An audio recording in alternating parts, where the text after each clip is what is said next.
बैठने की जगह थी। শুধু দেখতে আসছে আর আমার পরিচয় শুনতে চেয়ে আমি কোন বংশের সেটা বললাম। আমি বললাম আমাদের বংশ আমার মহারাজ ভবদত্ত, আমরা সেই বংশের লোক। যে কামাখ্যা যেটা মন্দির আছে ওটা আমাদের পূর্বপুরুষের প্যালেস। তারপরে আমাদের পরে রাজবাড়ি হচ্ছে তোমার গোসানি নাই মহারাজ কান্তেশ্বর। তারপরে প্যালেস হচ্ছে এই গোয়ালপাড়া ডিস্ট্রিক্ট, হ্যাঁ, ভাস্কর বর্মার সূর্য মন্দির পাহাড় যেটা বলে ওইটাই। এইরকম করে আমার ডাইনেস্টিটা চলেছিল। তারপর আমার ডাইনেস্টি এন্ড হয়ে যায়। হ্যাঁ, পরে আমাদের যে বংশগত যেটা মহারাজা মঙ্গল ছিল সেনাপতি আমাদের বংশভূত, তারও বংশভূত হারিমন্ডল এরা আবার পুনঃস্থাপন করে।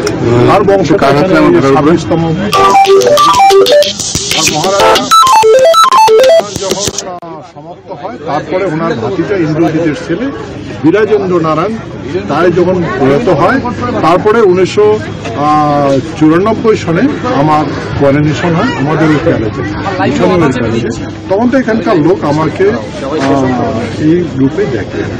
তো সেটা আমি সেই কথা বললাম যে আমি এই বংশের থেকে আসছি। বর্তমানে আমার দিদির সাথে কখন যোগাযোগ হয়েছে আপনার? দিদির সাথে তো প্রথম যোগাযোগ হলো বিশ্বমাবীর চিলারের জন্মজয়ন্তী, উনি এখানে আসছেন। হ্যাঁ, আর আজকে উনি আমার বাড়িতে আসেন। আলোচনা হয়েছে এই বৈঠকের যে বিষয়টা, এই বৈঠকটা কি আপনাদের তৃণমূল থেকে যোগাযোগ করা হয়েছিল না আপনারা কথা বলেছিলেন? আমি ক্লিয়ার করে বলছি, আমি না কোনো তৃণমূলের সাথে যোগাযোগ করেছি না পশ্চিমবঙ্গের মুখ্যমন্ত্রী মমতার সঙ্গে যোগাযোগ করেছি, কারোর সঙ্গে যোগাযোগ করিনি। ইনি সৌজন্যমূলক আমার সাথে দেখা করতে হবে। তবে এই বার্তাটা দেওয়া হয়েছিল আজকে সকালে এসপি সাহেব আজকে সকালে দিয়েছে। কোনো রাজনৈতিক আলোচনা হয়েছে? রাজনৈতিক কোনো আলোচনা হয়েছে? না, রাজনৈতিক কোনো আলোচনা নেই। আপনি এলাকার উন্নয়নের জন্য কিছু বললেন মুখ্যমন্ত্রীকে? উন্নয়নের জন্য যেটা বলার সেটা তো কি বলবো, আর আমার যে ফান্ডের টাকা আছে, এমপি ফান্ডের টাকা, সেটাই পর্যন্ত আমি ইউটিলাইজ করতে পারছি না। হ্যাঁ, সেই বিষয়ে ডিএম সাহেবের সঙ্গে দেখা করতে গেছিলাম, দেখা করিনি। এসপির সঙ্গে চিলারায়ের জন্মজয়ন্তীর বিষয়ে আমি এখানে যে 2 বছর এখানে হলো মানেশ্বরে, এবার আমরা প্রস্তুত দিয়েছিলাম, মাটি কমপ্লিট হয়েছিল। যখন দিচ্ছে না তারপরে আমি এসপির সঙ্গে গিয়েছিলাম, আমাকে এসপি দেখাই করেনি। সেহেতু আমি কি বলবো বলেন, এই বিষয়গুলো জানালেন? এই বিষয়গুলো কি জানিয়েছেন? না, এই বিষয়ে বলিনি, কিন্তু আমি বলেছি যে আমি আপনার সঙ্গে যোগাযোগ করার চেষ্টা করেছি, কিন্তু আমি তো বলছে যে ঠিক আছে, এরপরে কোনো প্রবলেম হবে না। শুধু গ্রিন টি খেয়েছে, আর বাকি আমরা যতটুকু সত্য করেছি উনি শুধু দেখেছেন। তৃণমূলে যোগ দেওয়ার ব্যাপারে কোনো চিন্তা ভাবনা করছেন নাকি? আমার কি মতি মরে গেছে নাকি? হ্যাঁ, এগুলো কথা আমি নট ইন্টারেস্টেড।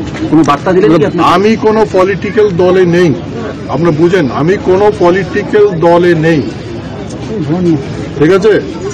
আপনি তো বিজেপির সাংসদ, রাজ্যসভার সাংসদ, সেখানে তৃণমূলের মুখ্যমন্ত্রী আপনার বাড়িতে এলেন, এটা নিয়ে আপনার দল মানে বিজেপি তো আপনাকে কৈফিয়ত দিতে পারে, সেক্ষেত্রে আপনি কি বলবেন? আমি তো পশ্চিমবঙ্গে আছি, ল অ্যান্ড অর্ডার তো ওনার হাতে আছে। এখন উনি যদি না আসতে চায় আমি কি করবো? আমি কি করে বাধা দেবো?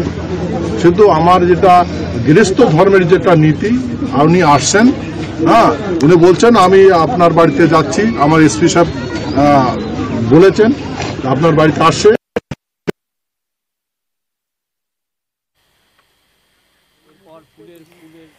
আমরা শুনছিলাম অনন্ত মহারাজ তিনি বলছিলেন সৌজন্যমূলক সাক্ষাৎকার। আজ মুখ্যমন্ত্রী মমতা বন্দ্যোপাধ্যায় এবং অনন্ত মহারাজের সাক্ষাৎকার হয় কোচবিহারে। আমরা জানি কোচবিহারে লোকসভা ভোটে জয়ের পরে আজ অনন্ত মহারাজের সাথে মুখ্যমন্ত্রী মমতা বন্দ্যোপাধ্যায়ের এই বৈঠক অত্যন্ত রাজনৈতিক দিক দিয়ে তাৎপর্যপূর্ণ মনে করাই হচ্ছিল, কারণ কোচবিহারের নয়া সমীকরণ মমতা বন্দ্যোপাধ্যায় এবং অনন্ত মহারাজের সাক্ষাৎকার।